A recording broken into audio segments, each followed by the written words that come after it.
Argentina siempre se jactó de tener una población muy alfabetizada, tenemos un muy bajo índice de analfabetismo, sobre todo comparado con los países de la región, de toda América Latina y el Caribe, con una fuerza laboral altamente capacitada. En Argentina podemos hacer de todo, en parte porque tenemos muchísima gente muy formada, no solo en la escuela primaria, secundaria, no solo en universidades y terciarios, sino en los institutos de capacitación laboral, que muchas veces fueron organizados por los propios sindicatos. Muchos de los organismos de capacitación laboral más fuertes que tiene Argentina hoy y que mejor funcionan son sindicales. Contra eso tenemos un avance, porque en definitiva se está tratando de desfinanciar eso. Y si se desfinancia eso, este orgullo argentino de ser capaces de innovar, ser capaces de crear empresas unicornio de base tecnológica, ser capaces de exportar cualquier tipo de solución al mundo, lo que algunas veces hemos dicho en Argentina, bueno, lo atamos con alambre, y cuando vamos afuera valoran que en Argentina sepamos con pocos recursos hacer mucho. Y eso es capacidad laboral, formación, aprendizaje, educación. Sin eso, estamos comprometiendo también nuestro futuro como sociedad, justamente en términos de poder adaptarnos a las nuevas realidades productivas que el mundo plantea. Ya no se trata solamente de si vamos a poder generar nuevos unicornios. ¿Quién los va a fundar si muchos de los unicornios, muchas de las empresas de base tecnológica que han sido exitosas en los últimos años en Argentina tienen como sustrato una innovación hecha en el CONICET? El CONICET no va, se está desfinanciando que el CONICET siga investigando, que el CONICET siga innovando. Ya no se trata solo de eso, sino incluso un paso más, que es que la escuela no dé abasto, que la escuela no pueda funcionar como un espacio donde nuestra población, nuestros jóvenes, nuestros niños y niñas a futuro tengan un mínimo de educación formal, ¿sí? Que estamos hablando de cuestiones que hacen no solo a la alfabetización, sino a la ciudadanía, a la construcción de ciudadanía, a la construcción de capacidades sociales, a la construcción de capacidades productivas. Sobre todo eso estamos jugando con fuego de ajustar más de la cuenta y ver qué queda. Con un dato adicional, siempre cuando el gobierno nacional ataca el salario docente, sea de una maestra primaria, sea de un profesor o profesora universitaria, lo que está diciendo en el fondo no es solamente a ese docente, a esa profesora, no le está diciendo no te quiero pagar a vos, vos decidís si querés dar clase gratis o barato o no. También le está diciendo a los estudiantes, a los alumnos y alumnas de esa escuela en alguna provincia de Argentina, de esa universidad en alguna provincia de Argentina, les está diciendo a mí, gobierno nacional, no me interesa que ustedes se eduquen. Si nadie les quiere dar clase gratis, el gobierno nacional no garantiza que haya alguien para darles clase y que sea una educación buena encima. Ese es el mensaje. El mensaje no es solo a los docentes, a las profesoras y a las maestras. Es a toda la sociedad de que para el gobierno nacional la educación, que nuestros chicos y chicas se eduquen, nuestros jóvenes vayan a la universidad, no es prioridad, y si no hay universidad pública, que así sea. Ese es el mensaje, lamentablemente, que está dando este gobierno nacional en este momento.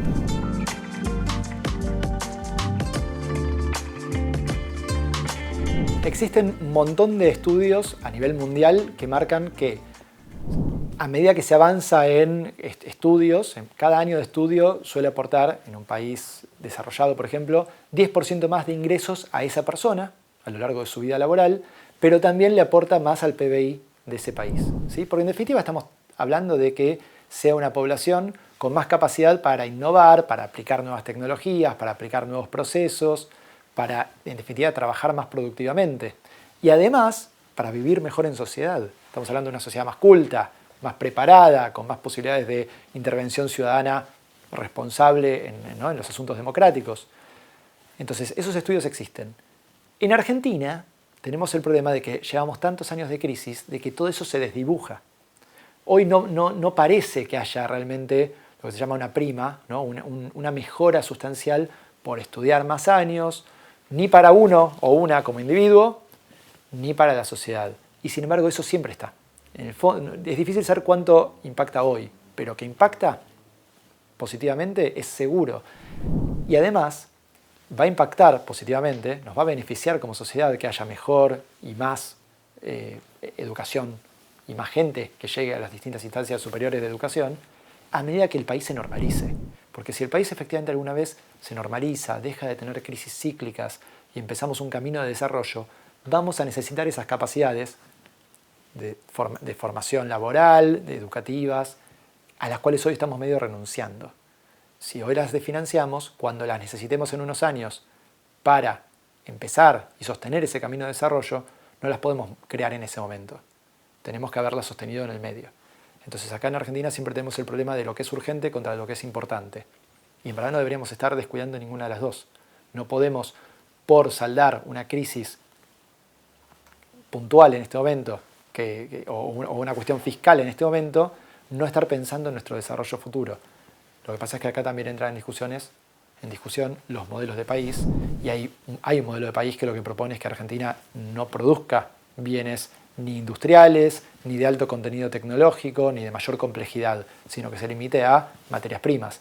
Y si esa es la visión de país que está primando, entonces nos vamos a encontrar con muchos problemas para sostener el camino de desarrollo y que sea un desarrollo que nos alcance a toda la población. Argentina tiene un montón de cuestiones que podría aprovechar, y esta es la eterna frustración, ¿no? Vivimos de crisis en crisis y no la sabemos aprovechar, no sabemos aprovechar todo lo que Argentina tiene. Pero Argentina tiene, y fíjate lo que voy a decir, que son todas tecnologías basadas en educación y formación laboral y capacitación de décadas pasadas. Tenemos tecnología nuclear propia, tenemos tecnología satelital propia, tenemos industrias farmacéutica, automotriz y autopartista, un montón de aeronáutica. Hemos tenido todo eso en Argentina, lo tenemos todavía, y todo eso no surgió de que alguien lo trajo de afuera, surgió de la propia innovación de los organismos científico-tecnológicos y de las empresas en nuestro país. No podemos desmerecer eso, porque no son muchos los países que los tengan. Digo, hay 10, 12 países que tienen una tecnología satelital propia. Hay otra docena de países que tienen tecnología nuclear propia. Cuando juntás los dos, Argentina está en un grupo muy selecto. Tenemos la campaña antártica permanente en Argentina. No hay muchos países que tengan esa capacidad de tener varias bases científicas permanentes en la Antártida. Y todo eso nos da un diferencial. Digo, no es casualidad que Argentina esté en el G20. No estamos en el G20 porque alguien se olvidó de dejar de invitarnos. Estamos en el G20 porque Argentina tiene, a nivel mundial, algo que la distingue. Todo eso lo deberíamos estar aprovechando. Las crisis nos han impedido mucho de eso. La sucesión de crisis en Argentina nos ha frustrado muchos de los intentos de desarrollarnos. Deberíamos pensar en cómo aprovechar esa base tecnológica que tenemos y no en pensar cómo esos científicos y científicas se tienen que buscar laburo afuera porque acá no se consigue. Y tenemos excelentes científicos y científicas que se han quedado apostando a un desarrollo nacional y les estamos pagando con muy malas condiciones de trabajo, porque no tienen presupuesto para llevar adelante ningún tipo de experimento o investigación, con muy malos salarios, con muy malas posibilidades de continuidad a futuro. Y entonces después no podemos simplemente como sociedad decir qué pasó, que cuando necesitamos grandes mentes que pudieran pensar nuestro futuro, tanto en términos tecnológicos como sociales, como de política, no estuvieron. Estamos medio expulsando a la gente del sistema científico-tecnológico y esa es la gente que vamos a necesitar también para pensar el futuro. Para iniciar un proceso de desarrollo y que sea sustentable, no hay ninguna duda de que lo primero es estabilizar, normalizar la economía, que dejemos de tener crisis continuas, que dejemos de tener una inflación que ya ningún país del mundo tiene, pensar cómo sentar las bases de una economía que funcione normal y que no nos complique la vida a los laburantes, a los empresarios, a las empresas, que funcione. Ese es un primer hito. Y por eso mucha gente también está priorizando políticamente votar a quien promete normalizar después de muchos años de frustraciones en ese sentido. Ahora bien, ¿cuáles son los siguientes pasos? Y bueno, es inevitable pensar en cómo se solidifica un sistema de innovación. Un sistema de innovación que parte de la investigación que se hace en el país, y en Argentina la mayor parte de la investigación históricamente y en la actualidad la hace el sector público, la hace el CONICET, la agencia, las universidades nacionales, organismos públicos diversos, con muy poca investigación que siguen haciendo las empresas, quizás en algunos sectores como farmacéutico, biocosmética, bioinsumos, más concentrada ahí, pero en otros sectores productivos mucha menos tradición de investigación propia, pero sí una buena tradición de adaptación y uso, aprovechamiento, de lo que esos institutos públicos investigaron y permiten entonces innovar en las empresas. Esto ocurrió, tenemos ejemplos espectaculares en Argentina como Bioceres, y si uno va atrás en el tiempo va a encontrar que todas las grandes empresas argentinas se favorecieron en algún momento de las investigaciones de CONICET. Entonces, cuando uno engancha por ahí, dice, bueno, hay un sistema científico-tecnológico que hay que articular y solidificar como segunda instancia necesaria para un proceso de desarrollo. Eso incluye a las universidades, al CONICET, a la agencia, a todos estos organismos, y su vinculación con el sector privado. Porque no se trata de que haya una investigación en una torre de marfil abstracta, pero tampoco las empresas por sí solas pueden. Y esto no es una prerrogativa, un problema, una cuestión característica de Argentina. Hay una economista italiana estadounidense que se llama Mariana Mazzucato, que investiga hace muchos años y demuestra que las grandes innovaciones de las grandes empresas, por ejemplo de las grandes tecnológicas en Estados Unidos, se basaron en investigaciones públicas en Estados Unidos. Hay un ejemplo muy famoso que ella da es agarrar el smartphone, el celular, y mostrar que cada una de las tecnologías que está ahí adentro, el GPS, todo lo que está ahí adentro, deriva de una investigación que empezó en alguna institución pública estadounidense. ¿Sí? Y entonces estamos hablando de esto, de cómo se pasa a través de ese sistema científico-tecnológico y de innovación, de la investigación que hay que hacer a la innovación en las empresas que tiene que ocurrir. Necesitamos que eso ocurra. Como tercer paso, obviamente, necesitamos que todo eso se internacionalice, que no sea Argentina quedándose adentro suyo y no compitiendo, sino que sea justamente la base sobre la cual Argentina compite, que exporte, que las empresas argentinas inviertan en otros países cuando necesiten ya expandirse, internacionalizarse, crecer en escala, y que todo eso nos genere una empresa de base tecnológica o de la base que sea, pero con base en Argentina, pero que funcione en el mundo, compita en el mundo, sea exitosa en el mundo. Son 2 o 3 grandes puntos sin los cuales no vamos a llegar a nada, sin los cuales Argentina no va a tener un éxito en su proceso de desarrollo, sino que nos estancaremos. Tendremos que vivir con lo que tenemos, y eso es un problema.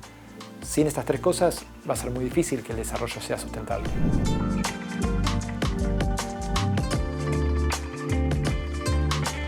El gasto de funcionamiento de las universidades nacionales es un porcentaje menor de su total de gastos. El grueso, en algunas universidades puede ser 90%, de los gastos son salarios.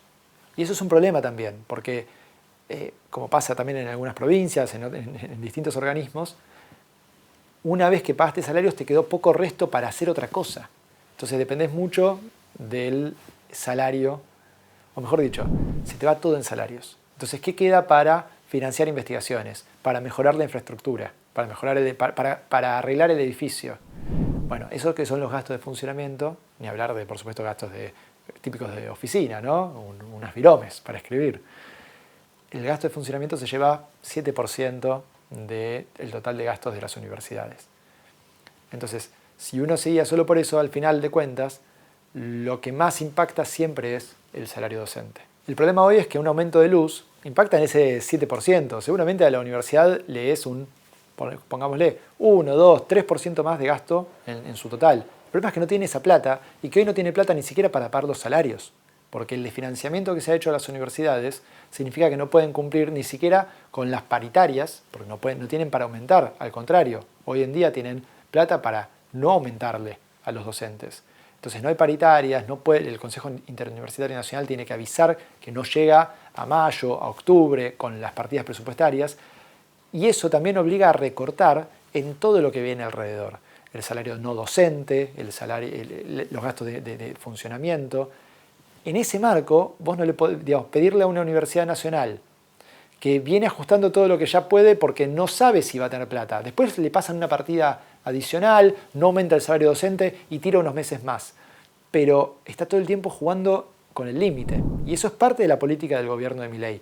Jugar al límite con el funcionamiento de las universidades. Entonces las universidades terminan ajustando, como Milei pretende, y eso ajustando tanto en sus gastos de funcionamiento, y a veces eso son cosas importantes que no puede hacer, como en el salario de los docentes y de los no docentes.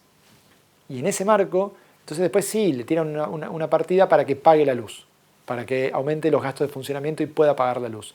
Pero eso no es una mejora real de nada. Le está permitiendo pagar la misma luz que pagó siempre, con el tarifazo en todo caso incluido, y no le da margen para saber si llega o no a fin de año. Las universidades vienen viendo con un horizonte de 3-4 meses el presupuesto.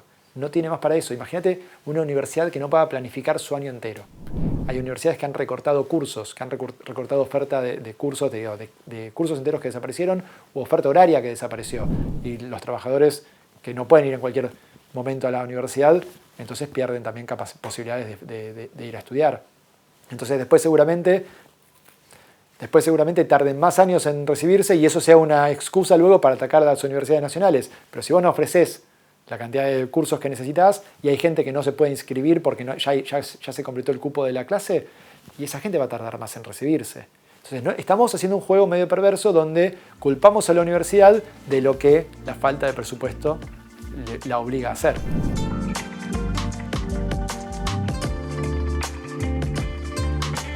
Cuando el propio sistema dirigencial político argentino desfinancia, relega la educación pública, eso después se nota, porque esto pasa cuando las escuelas, uno no sabe si tiene vacante hasta muy llegado el fin de año, y si uno quiere garantizarse entonces la vacante, termina yendo a una privada si es que la puede pagar. Pero al mismo tiempo se subsidia un montón de escuelas privadas desde el Estado Nacional, en vez de intentar mejorar cómo funcionan las escuelas de gestión estatal. Y en las universidades pasa lo mismo. Si alguien se encuentra con que no tiene más horarios para cursar fuera de su horario laboral, por ejemplo, porque el ajuste presupuestario obligó a la universidad a dejar de ofrecer cursos en esas franjas horarias, entonces se va a terminar yendo a una privada. El arancelamiento que implica para esa persona no tener posibilidad de estudiar en la escuela pública, en la universidad pública, sino tener que ir a una universidad privada que le ofrece lo que la pública dejó de ofrecerle, es un arancelamiento encubierto, ¿sí? Es sacarle estudiantes a la pública y obligarlos a irse a la privada, siempre y cuando lo puedas pagar. Entonces, esa forma encubierta de arancelamiento o de traspaso de estudiantes de la pública a la privada también es, en definitiva, una forma de eliminarle a la escuela y a la universidad pública argentinas su histórico carácter de masividad, de acceso, mal que mal, universal.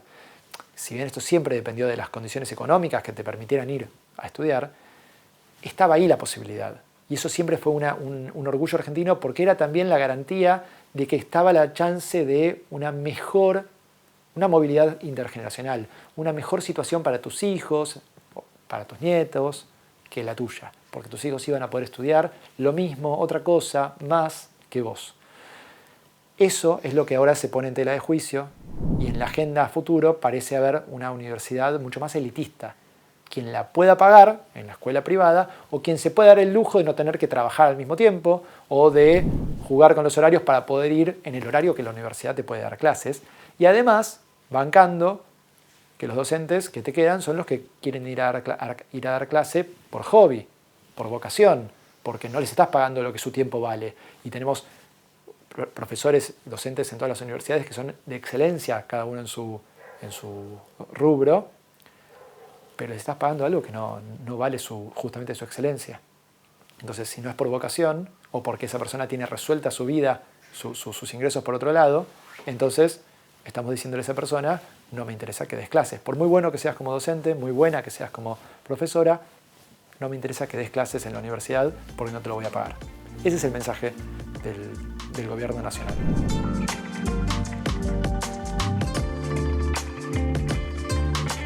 En Argentina se instaló en los últimos años un discurso meritocrático, individualista, donde se presupone que quien tuvo éxito fue por mérito propio, como si la sociedad no hubiera hecho algo alrededor para que ese éxito fuera posible.